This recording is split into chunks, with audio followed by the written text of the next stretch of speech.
فرمایا جس نے 3 چیزوں کو مضبوطی سے تھامے رکھا وہ ہدایت پر جمع رہا، ایک مسجد، دوسرا جماعت، اور تیسرا عوام الناس، عام آدمی کی طرح رہنا۔ مسجد، فرمایا جو مسجد سے جڑ گیا وہ اللہ کے دین کے ساتھ جڑ گیا، جو اللہ کے دین کے ساتھ جڑ گیا وہ اللہ سے جڑ گیا۔ اللہ تعالیٰ نے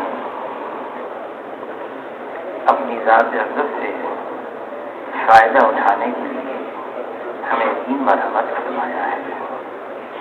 یہ دین کامل ہے اور مکمل ہے، اور اس دین کے اندر اللہ تعالیٰ نے اپنے حقوق بھی رکھے ہیں، اور جو مخلوقات اللہ نے بنائی ہے ان کے بھی حقوق ہمارے اوپر رکھے ہیں۔ حضور صلی اللہ علیہ وسلم کا جو آخری جملہ تھا جب دنیا سے پردہ فرما رہے تھے، الصلاۃ الصلاۃ وما ملکت ایمانکم، نماز نماز، اور جو تمہارے ماتحت ہیں ان کا خیال رکھنا۔ علماء حضرات فرماتے ہیں اس جملے کے اندر پورا کا پورا دین آ گیا، اللہ کے حقوق بھی اور اللہ نے جو مخلوق بنائی ان کے بھی حقوق۔ اللہ کا ہم پر سب سے بڑا کیا حق ہے؟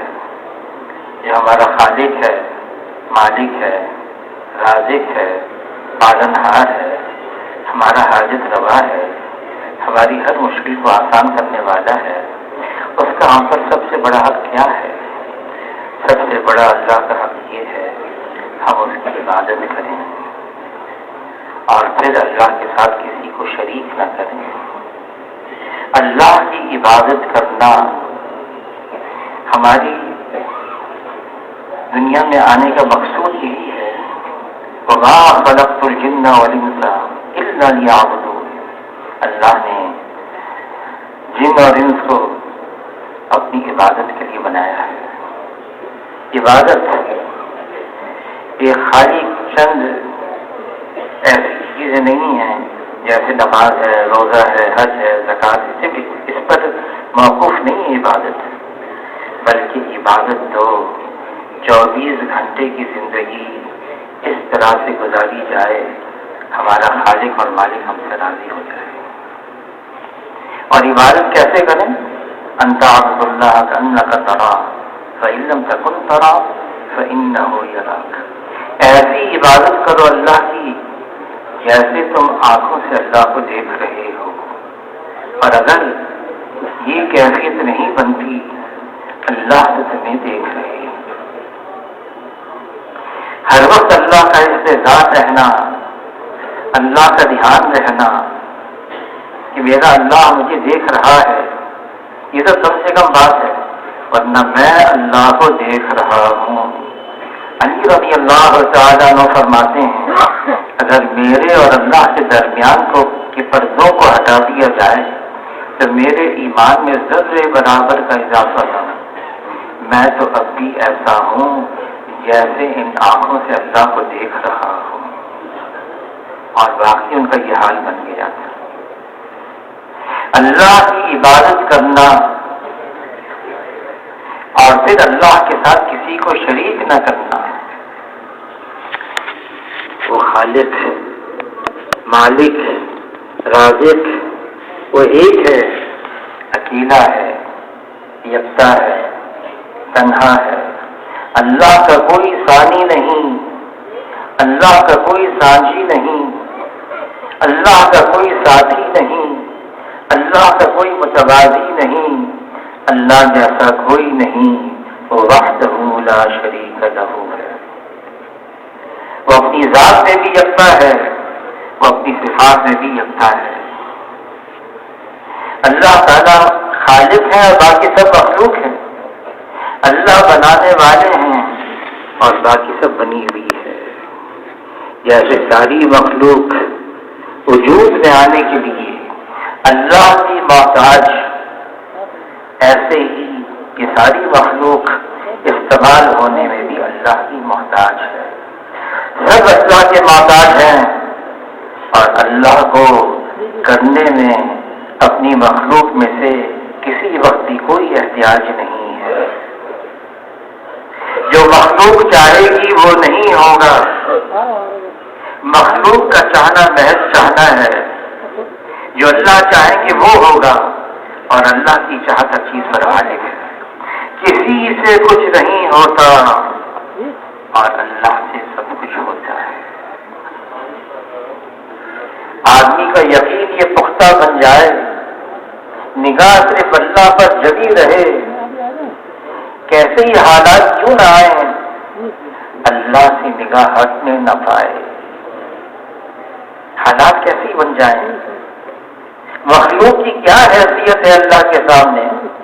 مخلوق ظاہری شکل میں کتنی طاقتور نظر آئے, مخلوق ظاہری شکل میں کتنی زوراور نظر آئے, مخلوق ظاہری شکل میں کتنی قوت والی نظر آئے, مخلوق ظاہری شکل میں کتنی فوجدار نظر آئے, اللہ کے سامنے اس کی کوئی حیثیت نہیں ہے. مخلوق مخلوق ہے. اللہ کی قدرت, اللہ کی طاقت, اللہ کی قوت اتنی زبردست ہے کہ کوئی اللہ کو عاجز کر نہیں سکتا, نہ زمین پر نہ آسمان پر. اس کائنات کو اللہ نے بنایا ہے. بنانے کے بعد اس کا نظام بھی اللہ نے اپنے پاس ہی رکھا ہے. ایک پتا بھی اس دنیا میں اللہ کے حکم کے بغیر ہل نہیں سکتا ہے. کون ہے جو اللہ کے آگے حکم چلائے؟ کوئی ہے؟ اللہ کے سامنے کوئی پر نہیں مار سکتا, اللہ کے آگے کوئی دم نہیں مار سکتا. اللہ کو اپنی تمام مخلوقات پر کلی اختیار حاصل ہے. کائنات کا ذرہ ذرہ اللہ کے حکم میں جکڑا ہوا ہے. فیصلہ اللہ کا ہے, حکم اللہ کا ہے, غلبہ اللہ کا ہے. دنیا کی تمام حکومتوں پر, دنیا کی تمام سلطنتوں پر, دنیا کی تمام بادشاہتوں پر ایک اللہ کی بادشاہت ہے. فیصلہ اللہ کا ہے. سب کو فنا ہے اور باقی رہنے والی صرف ایک اللہ کی ذات ہے. سب ختم ہو جائیں گے اور باقی ایک اللہ رہیں گے. تو سب سے بڑا حق اللہ کا یہ ہے کہ اللہ کی عبادت کی جائے اور اللہ کے ساتھ کسی کو شریک نہ کیا جائے. اور پھر مخلوق جو اللہ نے بنائی ہے, طرح طرح کی مخلوقات بنائی ہیں, اور ان تمام مخلوقات میں سب سے افضل, سب سے اعلیٰ اور سب سے اشرف انسان کو بنایا ہے. یہ انسان اشرف المخلوقات ہے. اور یہ ساری مخلوقات یہ اللہ کا کنبہ ہے. الخلق عیال اللہ, یہ اللہ کا کنبہ ہے.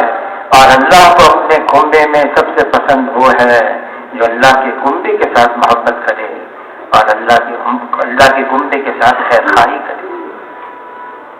محبت کو تو اللہ نے بنایا ہے, اس کے 100 حصے کیے. ایک حصہ اللہ نے زمین پر بھیجا ہے, باقی 99 حصے اللہ نے اپنے پاس ہی رکھے ہیں. اللہ تعالیٰ نے جب ساری کائنات کو بنایا پھر اپنی کتاب مبین میں لکھا, میری رحمت میرے غضب پر غالب ہے. پھر کتاب مبین کو بند کر کے اپنے پاس رکھ لیا. یہ ساری مخلوقات, کوئی ہو مخلوقات میں سے, اس کو اللہ نے بنایا ہے اور اللہ اس کے خالق ہے. مخلوقات کے ساتھ بھلائی کرنا, خیر خواہی کرنا, ہمدردی کرنا, یہ ہے. ایک صحابی نے عرض کیا, اللہ کے رسول, کوئی نسخہ, کوئی طریقہ, کوئی ایسی بات اللہ بھی پسند کرنے لگے اور اللہ کی مخلوق بھی پسند کرنے لگے. فرمایا ہاں, دنیا سے بے رغبتی حاصل کر لو, اللہ تم سے محبت کرنے لگیں گے، جو لوگوں کے پاس ہے اس سے بے رغبتی حاصل کر لو، وہ بھی تم سے محبت کرنے لگیں گے۔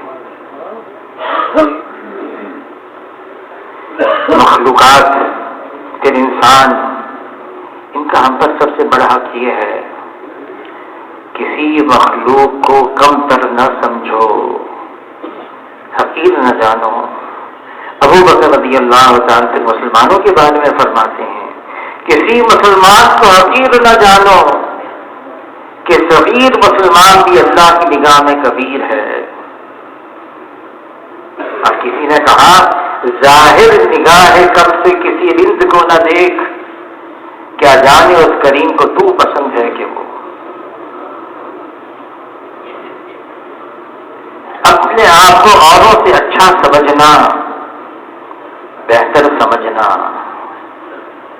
مفتی زین العابدین صاحب رحمۃ اللہ علیہ فرمانے لگے، کائنات کا سب سے پہلا، سب سے بڑا گناہ، جب اللہ تعالی نے آدم علیہ السلام کو بنایا، روح پھونکی، فرشتوں کو حکم دیا سجدہ کرو، سب نے کیا، ابلیس نے نہیں کیا۔ پوچھا، تم نے کیوں نہیں سجدہ کیا؟ اور اس کا جواب یہ تھا، میں اس سے اچھا ہوں۔ خلقتنی من نار وخلقتہ من طین، مجھے بنایا ہے آگ سے، اس کو بنایا مٹی سے، میرا نسب اونچا ہے۔ اپنے آپ کو بہتر سمجھنا، اچھا سمجھنا، افضل سمجھنا، یہ تو کائنات کا سب سے پہلا گناہ ہے۔ میری کوئی حیثیت نہیں ہے، میں کچھ بھی نہیں ہوں، یہ دین کا حادثہ ہے۔ جتنا جو اس دین پر چلے گا وہ اپنی حیثیت کو مٹاتا چلا جائے گا۔ اجماع امت ہے، انبیاء علیہ السلام کے بعد درجہ ہے تو ابو بکر رضی اللہ تعالیٰ عنہ کا ہے، جن کے بارے میں جناب رسول اللہ صلی اللہ علیہ وسلم فرما گئے، میں تمام کے احسانات کا بدلہ دے چکا ہوں، ابو بکر کے احسانات کا بدلہ اللہ تعالیٰ حشر کے میدان میں میری طرف سے خود عطا فرمائیں گے۔ لیکن ابو بکر رضی اللہ تعالیٰ تن کا ہاتھ میں لیتے ہیں، کاش ابو بکر یہ تن کا ہوتا، کاش میں مومن کے بدن کا بال ہوتا، کاش میں کسی درخت کا پتا ہوتا۔ دل کی آواز ہے ان کی، کوئی بناوٹ نہیں، کوئی تصنع نہیں، کوئی تکلف نہیں، جو ان کے دل میں ہے وہ ان کی زبان پر ہے۔ یہ کون ہے؟ ابو بکر رضی اللہ تعالیٰ، عمر رضی اللہ تعالیٰ عنہ، جن کے بارے میں حضور صلی اللہ علیہ وسلم فرما گئے، میرے بعد کوئی نبی نہیں، اگر نبی ہوتا تو عمر ہوتا، لیکن عمر رضی اللہ تعالیٰ عنہ، موت کا وقت قریب ہے، خنجر مارا تھا اور ان کے سینے سے، ان کے پیٹ سے جو غذا کھاتے وہ نکل آتے۔ حذیفہ رضی اللہ عنہ کو پاس بلایا، عمر رضی اللہ تعالیٰ عنہ پوچھنے لگے، اے حذیفہ تم حضور صلی اللہ علیہ وسلم کے رازدار ہو، اور میں جانتا ہوں حضور صلی اللہ علیہ وسلم نے تمام منافقین کے نام بتا دیے، اور میں یہ بھی جانتا ہوں حضور صلی اللہ علیہ وسلم نے منع فرمایا، یہ نام کسی کو بتانا نہیں، وہ نام تم سے نہیں پوچھتا، اتنا بتا دو کہیں میرا نام تو فہرست میں ہے۔ کون ہے؟ عمر رضی اللہ تعالیٰ، 12 مربع میل علاقہ روزانہ، جن کی رعایا میں اسلام میں داخل ہو رہا تھا روزانہ، اور مورخین کہتے ہیں اگر یہ رفتار 50 سال تک ہوتی، اس زمین پر صرف اسلام ہوتا، کوئی اور مذہب نہ ہوتا۔ لیکن اپنی حیثیت کو بتا دیجیے، میں کچھ بھی نہیں۔ جناب رسول اللہ صلی اللہ علیہ وسلم سید ولد آدم ہیں، سید الاولین ہیں، سید الآخرین ہیں، لا يمكن الثناء كما كان حقه بعد خدا بزرگ تو ہی قصہ مختصر. لیکن اللہ سے دعا مانگ رہے ہیں اللہم اجعلنی فی عینی صغیرا وفی اعین الناس کبیرا. اے اللہ مجھے اپنی نگاہ میں چھوٹا بنا دے، بے شک اوروں کی نگاہ میں اونچا کر دے. کون مانگ رہے ہیں؟ جناب رسول اللہ صلی اللہ علیہ وسلم. یہ امت کو تعلیم دے رہے ہیں، یہ راستہ ہے ترقی کا اس کے لیے جو اپنے آپ کو چھوٹا بن کر چلاتا رہے، میں کچھ بھی نہیں. اور یہ حقیقت ہے، یہ حقیقت ہے. ہماری کیا حیثیت ہے؟ منہا خلقناکم، اللہ نے ہمیں مٹی سے بنایا، وفیہا نعیدکم، اور اسی مٹی میں جانا ہے اور پھر اسی مٹی سے اٹھنا ہے. ہماری کیا حیثیت ہے؟ تو حقوق العباد جو چھوٹا بن کر چلتا رہے گا، میری کوئی حیثیت نہیں ہے، اوروں کو اپنے سے اچھا سمجھے گا. خدا نہ خواستہ میں بڑھیا ہوں، میں اچھا ہوں، میرا رتبہ اونچا ہے. حضور صلی اللہ علیہ وسلم فرماتے ہیں، اس کا مفہوم ہے دو خصلتیں ایسی ہیں، دو خصلتیں اگر ان کو قابو نہ کیا جائے تو انسان کے دین کو بہت نقصان پہنچاتی ہے. ایک خود بے مال ہے، ایک خود بے جا ہے. مثال دی فرمایا اگر دو بھوکے بھیڑیوں کو بکریوں کے زیور میں چھوڑ دیا جائے اتنا نقصان نہیں پہنچاتے جتنا یہ دو خصلتیں پہنچاتی ہیں، حب مال اور حب جان. اور مثال کیا دی؟ بھوکے بھیڑیا، بھیڑی ہوتے نا بھیڑیے بھوکے، ہم کو آزادانہ بکریوں کے زیور میں چھوڑ دیا جائے. بھیڑیے کی عجیب خصلت ہے، اللہ نے بنائی ہے. شیر تو جنگل کا بادشاہ، شکار کر لیا، پیٹ بھر گیا، اب کسی درخت کے نیچے کسی ٹھنڈی جگہ میں جا کے وہ آرام کر رہا ہے، سو رہا ہے. شکار سامنے سے بھی گزرے گا تو حملہ نہیں کرے گا، یہ شیر کی خصلت ہے. اور بھیڑیا ایک کی جان لی، کھائے گا نہیں، دوسرے کی جان لی، تیسرے کے لیے کتنوں کو نقصان پہنچاتا ہے. فرمایا اتنا نقصان نہیں پہنچاتے دو بھوکے بھیڑیے بکریوں کے زیور میں جتنی یہ دو خصلتیں، خود بے مال اور خود بے جان. خود بے مال، مالدار بننے کا جذبہ. حضور صلی اللہ علیہ وسلم فرماتے اس کا مفہوم ہے ہر امت کے لیے ایک فتنہ ہوتا ہے، میری امت کا فتنہ مال ہے. یہ دنیا، فرما دنیا سے بچو، یہ ہاروت اور ماروت سے زیادہ جادو کرنے والی ہے. دنیا اس کا گھر ہے جس کا آخرت میں کوئی گھر نہیں، دنیا اس کا مال ہے جس کا آخرت میں کوئی مال نہیں، اور دنیا کے لیے وہ جمع کرے جس میں ذرا بھی عقل نہیں ہے. فرمایا جس کا مفہوم ہے مجھے اپنی امت پر فقر اور فاقے کا ڈر نہیں، مجھے اپنی امت پر دنیا کی فراوانی کا ڈر ہے. یہ دنیا کی محبت ہے جو ہر خطا کی جڑ ہے. دنیا کی محبت. فرمایا جب میری امت دنیا کو بڑی چیز سمجھنے لگے گی اسلام کی ہیبت اور وقت دلوں سے نکل جائے گی. اس دنیا کو جس اللہ نے دنیا بنائی ہے وہ کلام پاک میں فرما رہے ہیں یہ لہو لعب ہے، یہ کھیل تماشا ہے. حضور صلی اللہ علیہ وسلم فرماتے ہیں جس کا مفہوم ہے اگر یہ دنیا اللہ کی نگاہ میں مچھر کے پر کے برابر بھی قیمتی ہوتی اللہ تعالیٰ کافروں کو ایک گھونٹ پانی کا نہ دیتے.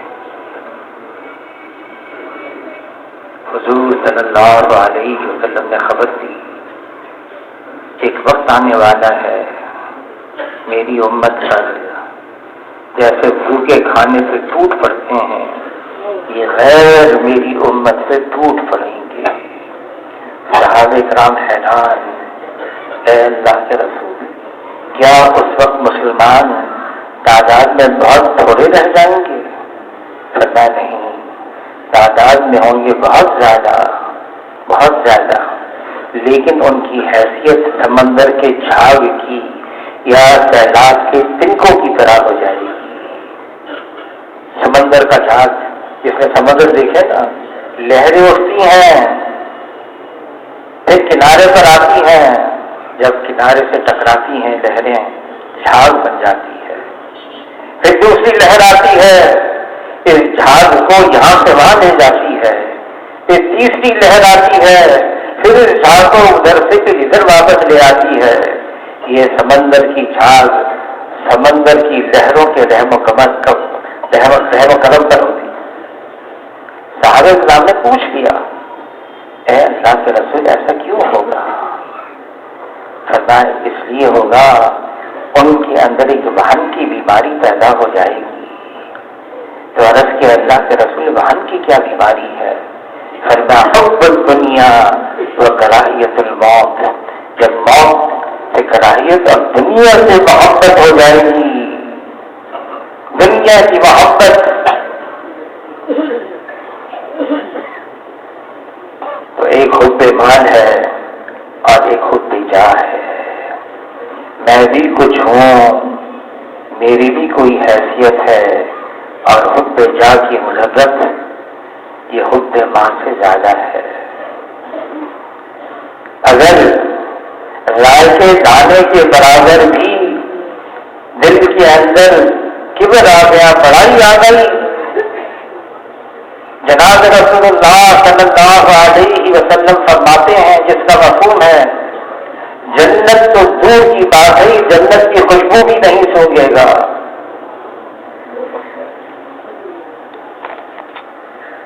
اپنے آپ کو بڑا جاننا، بڑا سمجھنا، آدمی کے اندر بڑائی کیوں آ جاتی ہے؟ میرے پاس مال ہے، میرے پاس عہدہ ہے، میرے پاس نقشے اور چیزیں ہیں، میرے پاس علم ہے، یہ بھی بڑائی کی بات ہے۔ میں جانتا ہوں مولانا یوسف کاندھلوی رحمۃ اللہ علیہ، ان کے ملفوظات میں ہے، اللہ تعالیٰ نے قرآن پاک کو سورہ فاتحہ کے بعد شروع کیا الف لام میم سے۔ الف لام میم ذالک الکتاب لا ریب فیہ، یہ الف لام میم یہ حروف مقطعات ہیں۔ کیا مطلب ہے اس کا؟ اللہ اعلم بمرادہ، اللہ اس کا مطلب جانتے ہیں۔ حکمت کیا ہے اس کی؟ اس کی حکمت یہ ہے، پہلے اپنے جہل کا اقرار کرو، لا اعلم، میں نہیں جانتا۔ جو یوں کہتا ہے میں نہیں جانتا، اس کے پاس آدھا علم ہے، اور باقی آدھا علم حاصل کرنا آسان ہے۔ مجھے آتا ہے، میں جانتا ہوں، میں سمجھتا ہوں، دروازہ بند ہے۔ حضور صلی اللہ علیہ وسلم نے پوچھا، بتاؤ احرام باندھ کے عرفات کے میدان میں ہو، دن کون سا ہے؟ اللہ اعلم، اللہ ہی جانتے ہیں۔ اچھا جگہ کون سی ہے؟ اللہ جانتے ہیں۔ جب یہ جواب دے رہے تھے نا، حج کا موقع ہے، عرفات کا میدان ہے، احرام باندھ کر لبیک اللہم لبیک پکار رہے ہیں، پوچھا جا رہا ہے بتاؤ جگہ کون سی ہے، دن کون سا ہے؟ جب جواب دے رہے تھے ہم نہیں جانتے، اللہ ہی جانتے ہیں۔ واقعی واقعی واقعی ان کے ذہنوں میں یہ بات تھی، جو ہم جانتے ہیں وہ ناقص ہے اور نامکمل ہے، اور جو اللہ جانتے ہیں کامل اور مکمل ہے۔ خضر علیہ السلام موسیٰ علیہ السلام کے ساتھ تشریف لے جا رہے ہیں، دریا کے کنارے دیکھا ایک چڑیا آئی اور دریا سے اپنی چونچ میں تھوڑا سا پانی اٹھا کر چلے گئی، ایک قطرہ۔ خضر علیہ السلام نے موسیٰ علیہ السلام سے پوچھا، آپ نے یہ دیکھا؟ ہاں میں نے دیکھا، چڑیا آئی اور پانی اٹھا کے لے کے چلی گئی چونچ میں۔ فرمانے لگے اللہ کے علم کے مقابلے میں جو ہم جانتے ہیں وہ اتنی حیثیت بھی نہیں رکھتی جو یہ چڑیا اس ذریعہ سے اور چونچ میں پانی لے کر گئی۔ ہم کیا جانتے ہیں، ہم کیا سمجھتے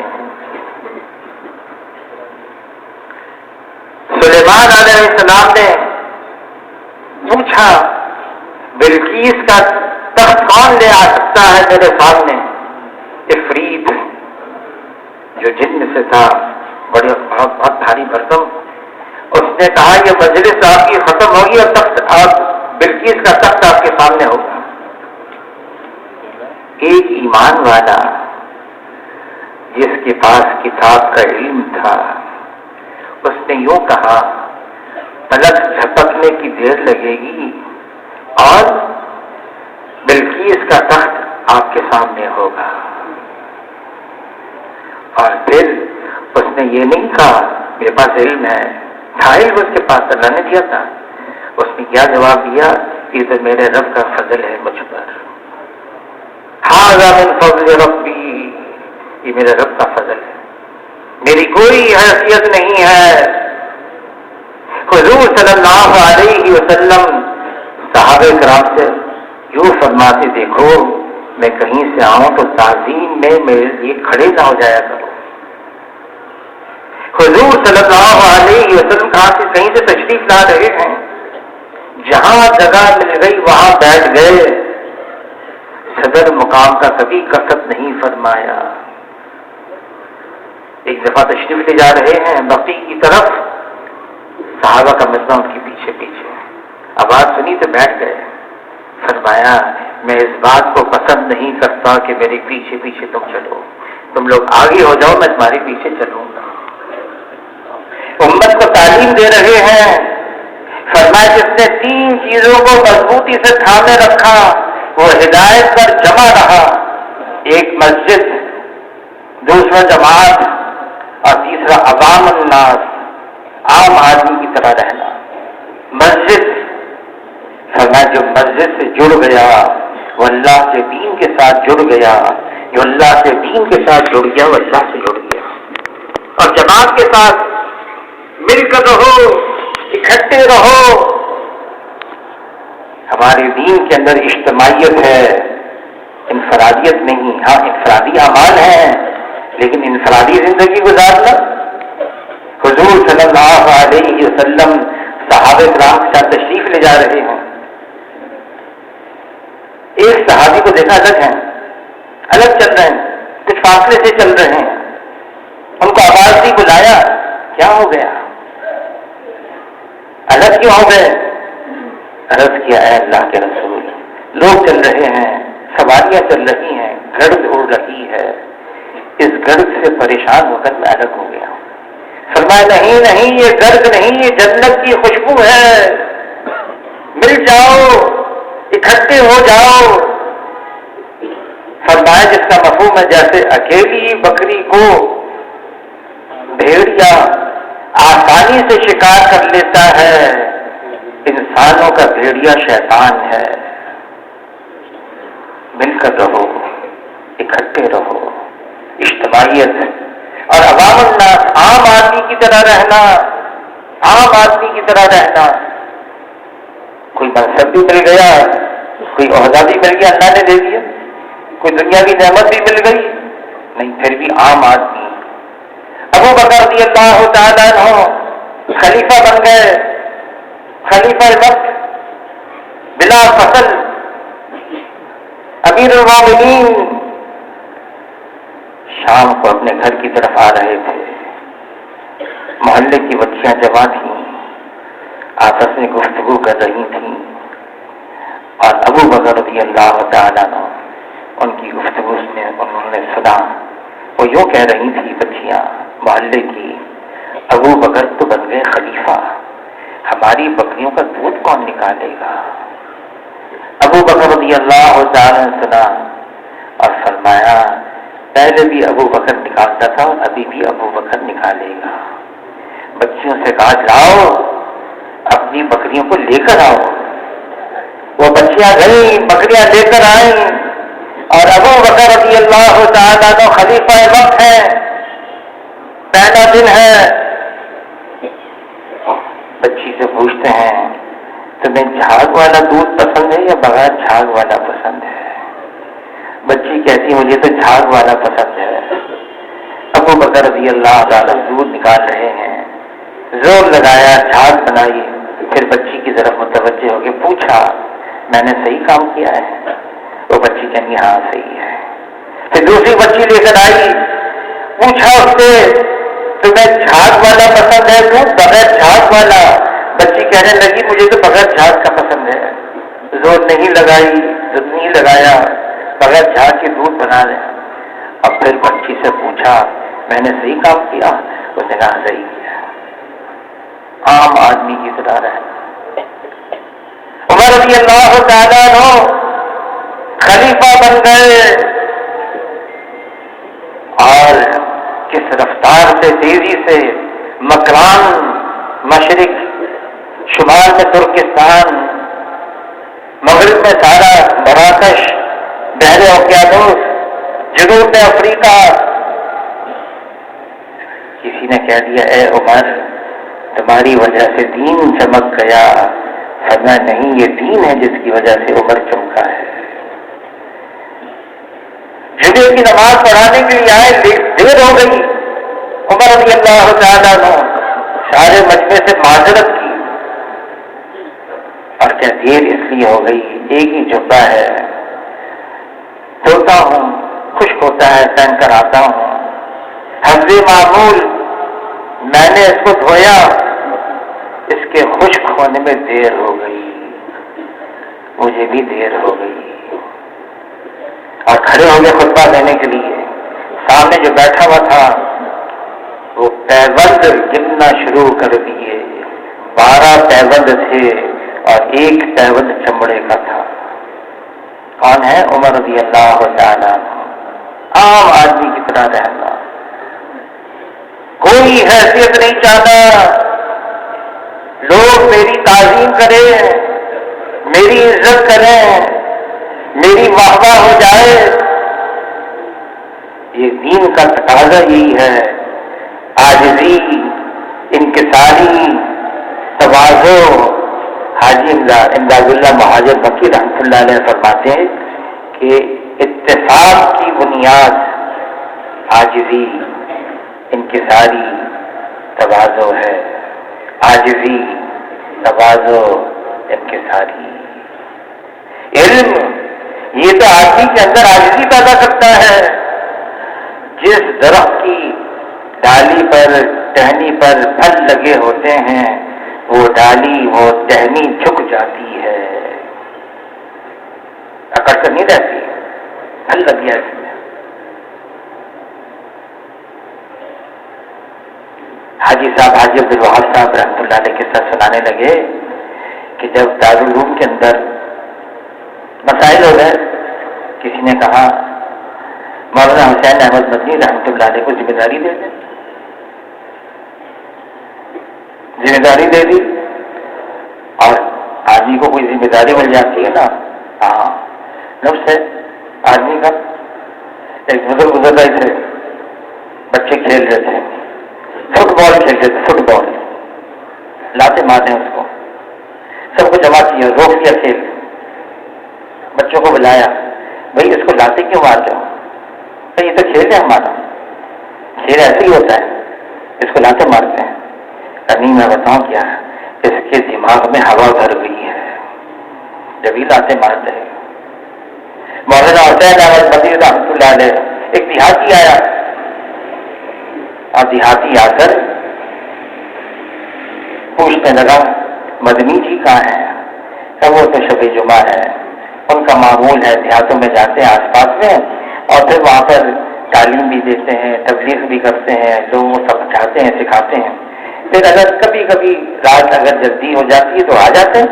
پھر یہ مسجد ہے ان کی، اور اس مسجد کے اندر آ کے تھوڑی دیر آرام کرتے ہیں، فجر کی نماز پڑھاتے ہیں، پھر درس بھی دیتے ہیں۔ تو وہ بیچارہ دیہاتی کہنے لگا ہائے ہائے، میں تو مدنی جی کا عاشق ہوں، میں تو آیا اس لیے تھا مدنی جی سے ملاقات کر لوں، وہ تو چلے گئے، اب کیا ہوگا؟ یعنی سوچ کرو، ٹھہر جاؤ، امکان ہے، ہو سکتا ہے رات کو آ جائے، اس مسجد میں تھوڑا آرام کر لو۔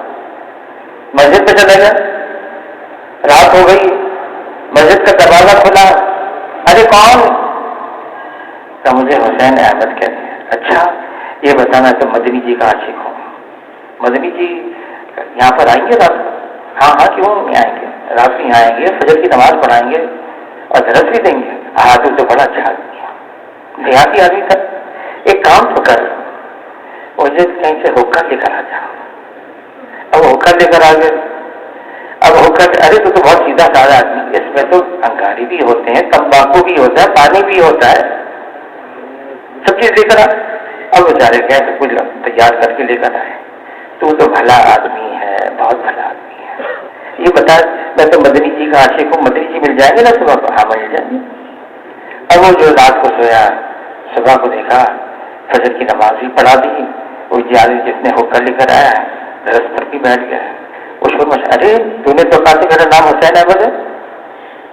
لوگوں نے چپ کرا. یہی مدنی جی ہیں، یہی مدنی جی ہیں. سادگی، عاجزی، انکساری، کوئی بڑائی نہیں. بڑائی صرف اللہ کا حق ہے، بڑائی اللہ کی صفت ہے، بڑائی اللہ کی چادر ہے. اللہ اکبر. اور باقی ہماری کوئی حیثیت نہیں ہے. تو سب سے بڑا حق یہ ہے مخلوق کا، آدمی عاجزی اور انکساری کے ساتھ ان کے سامنے رہے. حضور صلی اللہ علیہ وسلم نے صحابہ کرام کی ایسی تربیت فرمائی تھی، ہر ایک چھوٹا بن کر چل رہا تھا، بلکہ اپنے اوپر بدگمانی تھی صحابہ کرام.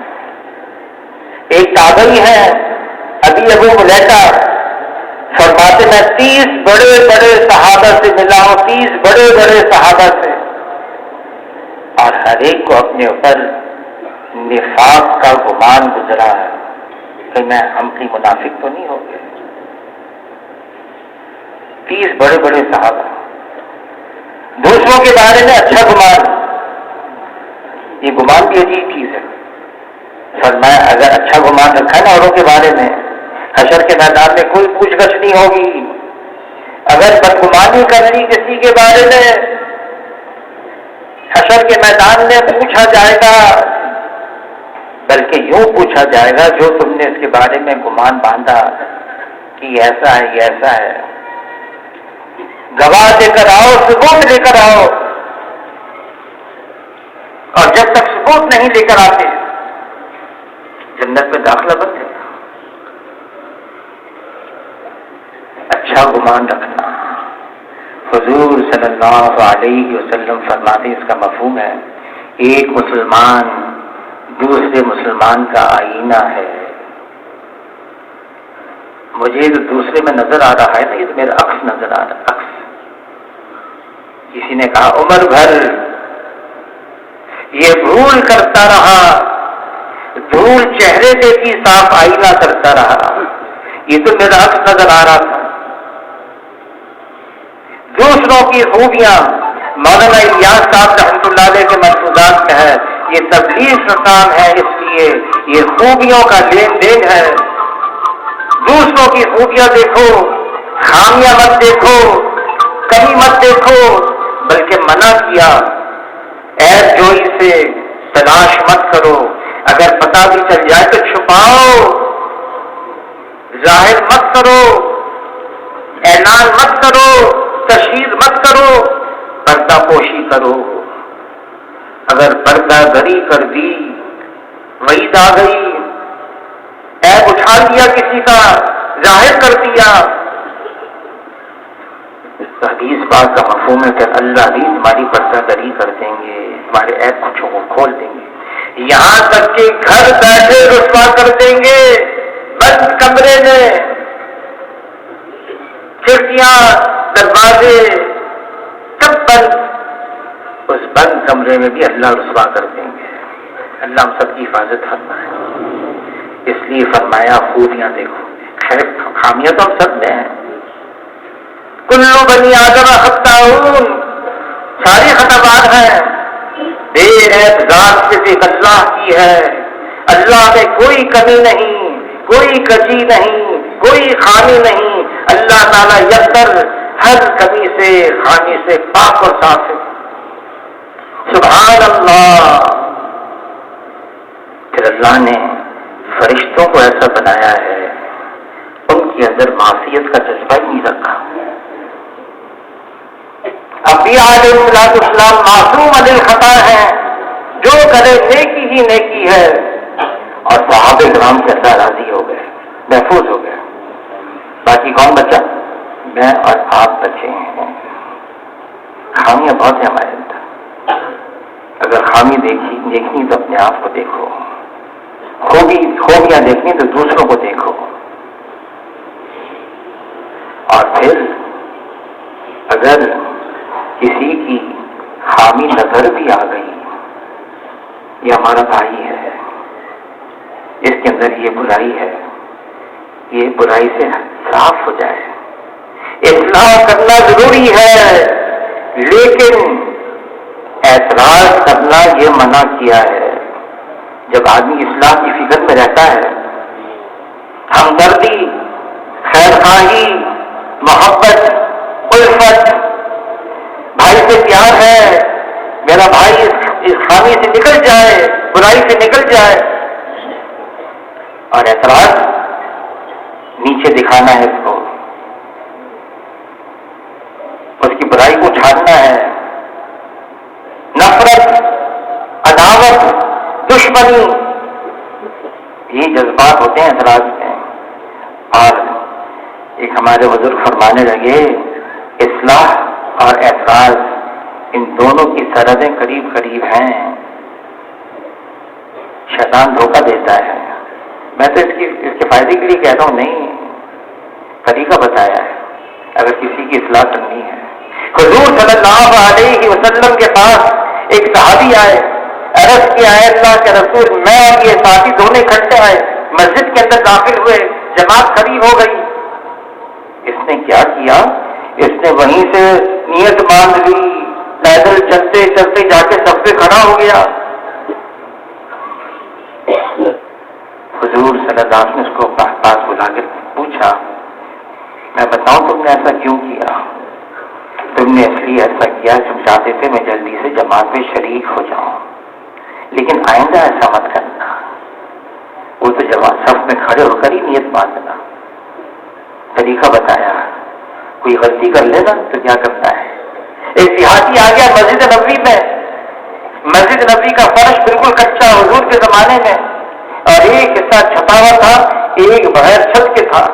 وہ دیہاتی سیدھا سادہ آ کے مسجد نبوی کے کنارے پر کچی جگہ، کھلی جگہ، وہاں پیشاب کرنے لگا۔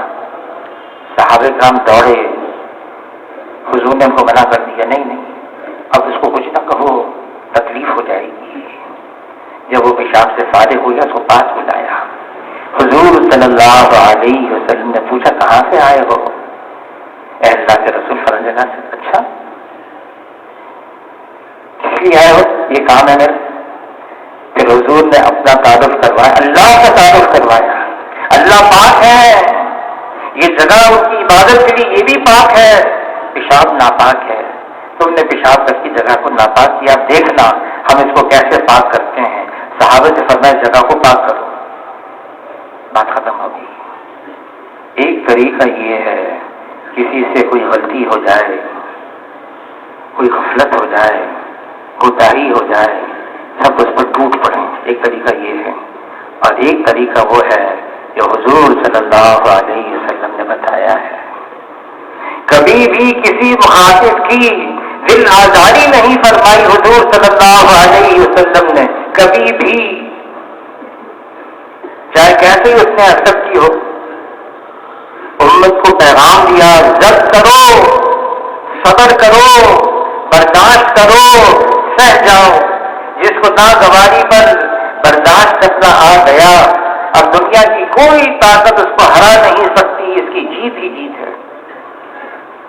حضور صلی اللہ علیہ وسلم ابو بکر رضی اللہ عنہ کے ساتھ جا رہے ہیں، مخالف مل گئے راستے میں، ابو بکر رضی اللہ تعالیٰ عنہ کو برا بھلا کہنے لگا، حضور صلی اللہ علیہ وسلم خاموش۔ ابو بکر رضی اللہ تعالیٰ عنہ حضور صلی اللہ علیہ وسلم کی طرف دیکھنے لگے، حضور خاموش ہیں، یہ برا بھلا کہہ رہا ہے۔ پھر حضور صلی اللہ علیہ وسلم مسکرانے بھی لگے۔ اب انسان ہے، انسان کا پیمانہ ہوتا ہے، لبریز ہو گیا۔ ابو ابو بکر رضی اللہ تعالیٰ عنہ سننے کے بعد، کافی دیر سننے کے بعد جواب دے دیا۔ حضور صلی اللہ علیہ وسلم تشریف لے گئے، ابو بکر رضی اللہ عنہ پیچھے پیچھے، اے اللہ کے رسول، وہ مجھے کہہ رہا تھا کھڑے رہے، میں نے جواب دے دیا تو آپ چلے آئے۔ تو فرمایا جس کا مفہوم ہے ابو بکر، جب وہ تمہیں برا بلا کہہ رہا تھا، اللہ نے ایک فرشتے کو بھیجا، اس کو جواب دے رہا تھا، میں اس فرشتے کا جواب سن رہا تھا، جب تم نے کہہ دیا تو وہ فرشتہ چلا گیا، پھر میں نے کہا میری کیا ضرورت، میں بھی چلا آیا۔ ضبط کرو، برداشت کرو، سہ جاؤ، لمن صبر وغفر، صبر بھی کرو، درگزر بھی کرو۔ اور اللہ فرماتے ہیں یہ بڑی ہمت کی باتیں ہیں، دل گردہ چاہیے اس کے لیے ضرف پڑا ہو، اور کس نے کہا جو اعلیٰ ضرف کے ہوتے ہیں ہمیشہ جھک کے ملتے ہیں کہ سرائی سر نبو ہو کر بھرا کرتی ہے پیمانہ۔ جھک جاؤ اپنے مسلمان بھائی کے سامنے۔ رضی اللہ تعالیٰ خطبہ دے رہے تھے اور فرمانے لگے یہ عزت ہے اپنے مسلمان بھائی کے آگے جھکنا، یہ عزت ہے۔ اللہ تعالیٰ نے عباد الرحمان کی نشانیاں بتائی ہیں کلام پاک میں، اور سب سے پہلی نشانی یہ بتائی ہے وہ زمین پر چلتے ہیں تو عاجزی کے ساتھ چلتے ہیں۔ اللہ والے عباد الرحمان، اللہ والے زمین پر چلتے ہیں تو عاجزی کے ساتھ چلتے ہیں۔ حضرت سہل رضی اللہ تعالیٰ عنہ فرماتے ہیں ہم حضور صلی اللہ علیہ وسلم کے ارد گرد جمع تھے، ایک آدمی گزرا سامنے سے اکڑتا ہوا جا رہا ہے۔ حضور نے پوچھا یہ کون ہے؟ عرض کیا ہے اللہ کے رسول یہ معاشرے میں اس کی حیثیت ہے، صاحب حیثیت ہے، اگر کسی سے بات کرے ہر ایک اس کی طرف متوجہ ہو جائیں، کسی کی یہاں سفارش بھیجے ہر ایک اس کی سفارش کو قبول کریں، کسی کی یہاں منگنی کا پیغام بھیجے ہر ایک اس کے پیغام کو پسند کریں۔ حضور صلی اللہ علیہ وسلم خاموش۔ تھوڑی دیر میں ایک اور ایک آدمی سے سامنے سے گزرا، عاجزی، انکساری، تواضع، جان سے بھی یہ بات پتہ چل جاتی ہے عاجزی کے ساتھ جا رہا ہے۔ حضور صلی اللہ علیہ وسلم نے پوچھا یہ کون ہے؟ عرض کیا ہے اللہ کے رسول یہ تو فقراء مسلمین میں سے ہے، فقیر مسلمان ہے، کوئی حیثیت نہیں، کسی سے بات کرے تو کوئی اس کی طرف دیکھنا بھی گوارا نہ کرے۔ فرمایا جس کا مفہوم ہے اگر یہ ساری کی ساری دنیا اس پہلے جیسے انسان سے بھر جائے پھر بھی اللہ کی نگاہ میں دوسرے انسان کی زیادہ قدر و قیمت ہے۔ انسان کی قیمت ایمان سے، اعمال سے، تقویٰ سے، مال سے، عہدے سے، نقشے سے، چیزوں سے کوئی حیثیت نہیں اللہ کی آئین کی۔ مال، چیزیں، نقشے، اللہ کی یہاں اگر قدر ہے ایمان کی، اعمال کی، تقویٰ کی۔ اللہ نے ہمیں ایک مرد اور عورت سے بنایا، پھر تقسیم کیا قبائل کے اندر، تفاخر کے لیے نہیں، تعارف کے لیے، تاکہ ہم ایک دوسرے کو پہچانیں، ورنہ اللہ کے یہاں مکرم اور محترم تو وہ ہے جو تقوی میں زیادہ ہو۔ تو حقوق اللہ اور حقوق العباد، جب آدمی کے اندر عاجزی، انکساری، تواضع ہوگی، اس کا ہر ایک کے ساتھ جڑنا آسان اور ہر ایک کا اس کے ساتھ جڑنا آسان۔ میں بھی کچھ ہوں، میری بھی کوئی حیثیت ہے، بڑائی، فرمایا یہ افتراق کی بنیاد ہے، توڑ کی بنیاد کیا ہے؟ میں بھی کچھ ہوں، توقع رکھے لوگ میری عزت کریں، میری واہ ہو جائے۔ ہم سارے کے سارے اللہ کے یہاں فقیر ہیں۔ اے انسانوں تم سارے کے سارے اللہ کے یہاں محتاج ہو، فقیر ہو، غنی تو اللہ کی ذات ہے جو سب کو دے رہا ہے۔ ابھی تواضع، عاجزی، انکساری کس کے اندر آئے گی؟ جتنی اللہ کی معرفت کھلتی رہے گی، معرفت اللہ کی. حاجی صاحب 61 کے اندر نظام الدین کے اندر تعلیم کروا رہے تھے. دیواتی تھے، دیہاتی سیدھے سادے لوگ. فضائل ذکر میں سے جو اللہ کا ذکر کرتا ہے اللہ اس کو اپنی معرفت عطا فرماتے ہیں. پھر حاجی صاحب سوچنے لگ گئے. فرمایا کہ میں سوچ میں پڑ گیا، سیدھے سادے لوگ ہیں، پتہ نہیں انہوں نے سمجھا کہ نہیں معرفت کس کو کہتے ہیں. تو میں نے پوچھ لیا، جانو معرفت کسے کہیں؟ ایک میاں جی نے کھڑے ہو کر پوچھا، کیا تو نہ جانے کسے کہیں؟ تو حاجی صاحب نے کہا اچھا بتاؤ کس کو کہتے ہیں؟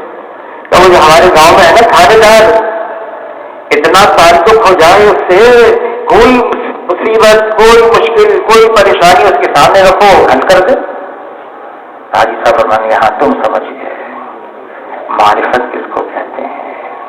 یہ لا الہ الا اللہ، یہ کلمہ معرفت ہے، یہ ایمان کا کلمہ ہے، یہ توحید کا کلمہ ہے. لا الہ الا اللہ یہ وہ کلمہ ہے جس میں لا پہلے ہے، نفی پہلے ہے، انکار پہلے. لا، اللہ کے علاوہ جو کچھ ہے وہ اللہ کا غیر ہے، وہ اللہ کا ماسوا ہے، اور جو اللہ کا غیر ہے وہ اللہ کے بغیر کچھ کر نہیں سکتا ہے.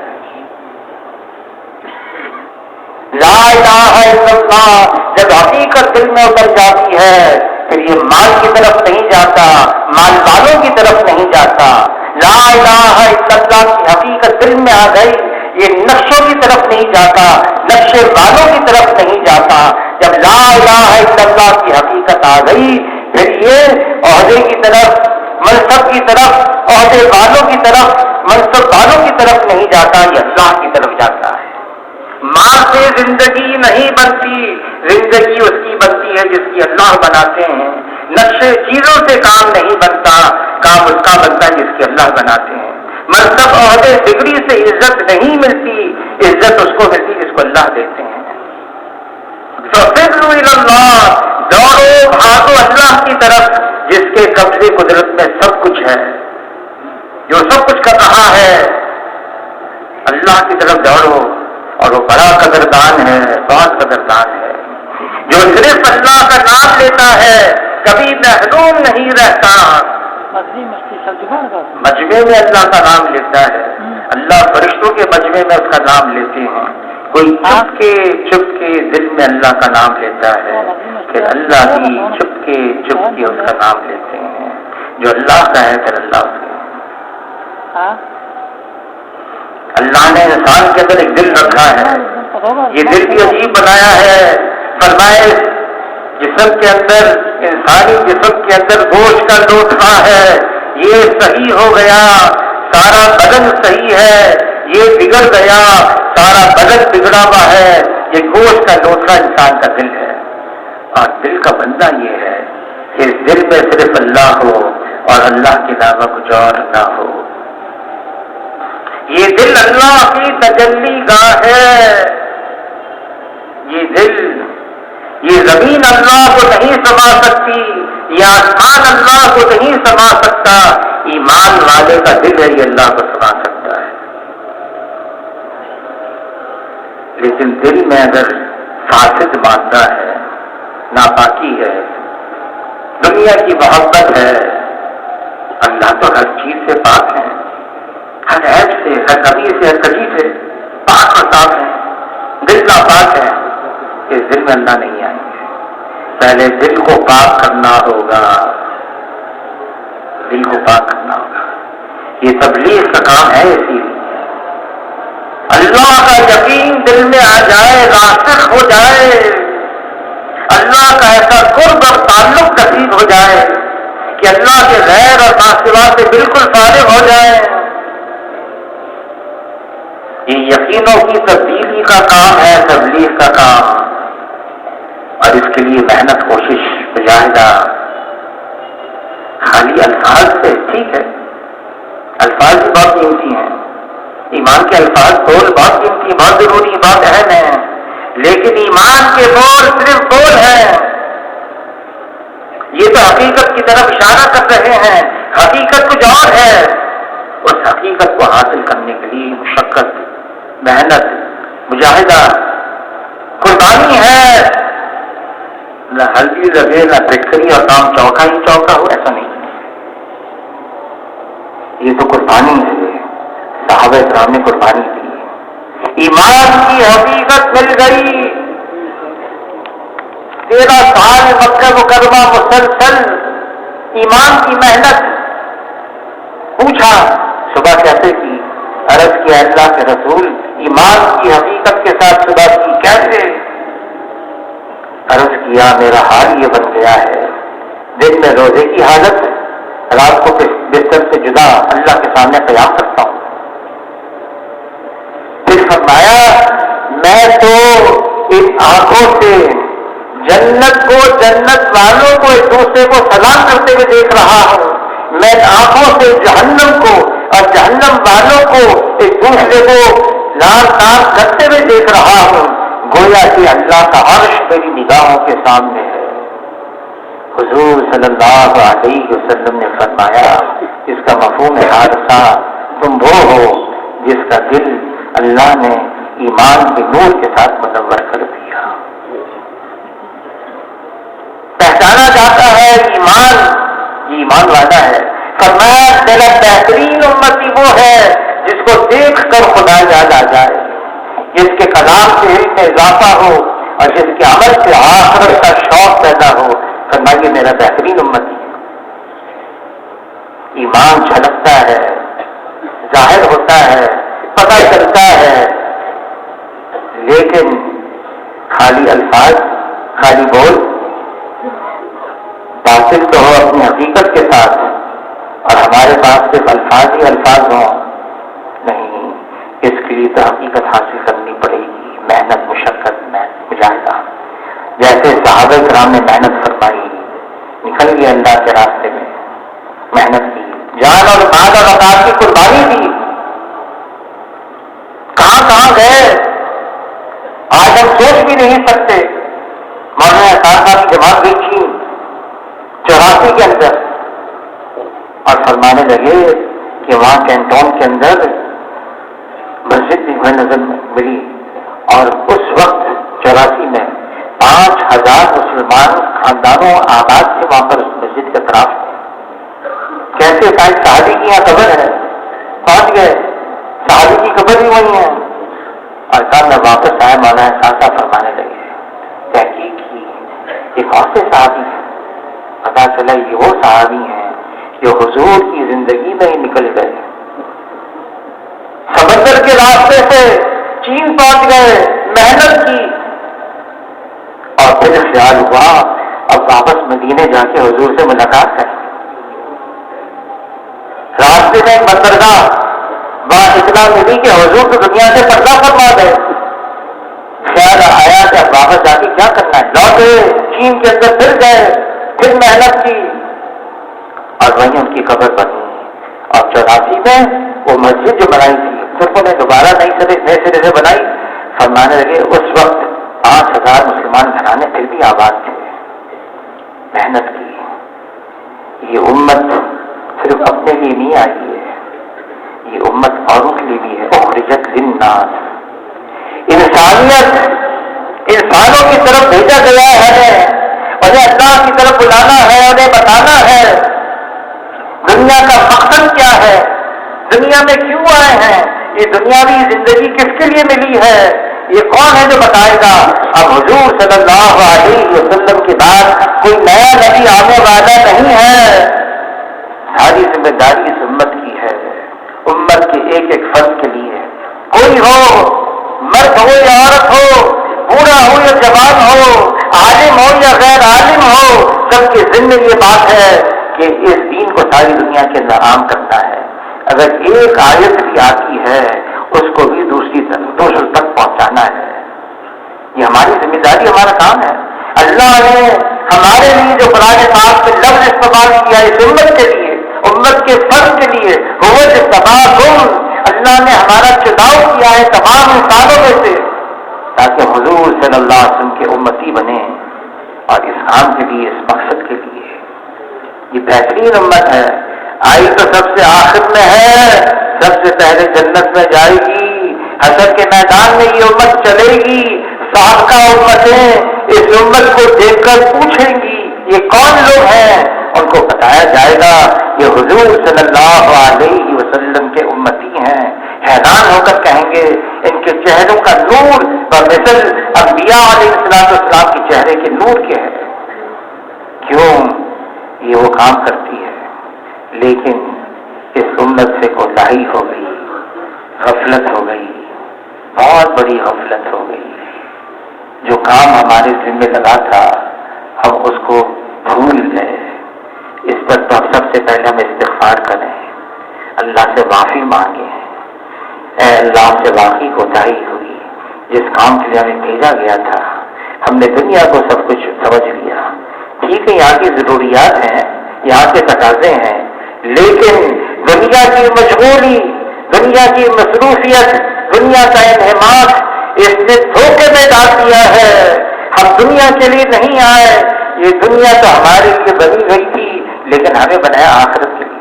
الدنیا خلقت لکم وانکم خلقتم للآخرہ، دنیا ہمارے لیے، ہم آخرت کے لیے۔ اس کے لیے جیسے صحابہ کرام نکل گئے اللہ کے راستے میں، جان اور مال اور اوقات کی قربانی دی، ایسی ہمیں بھی جانا ہے، مال کی بھی جان کی بھی قربانی۔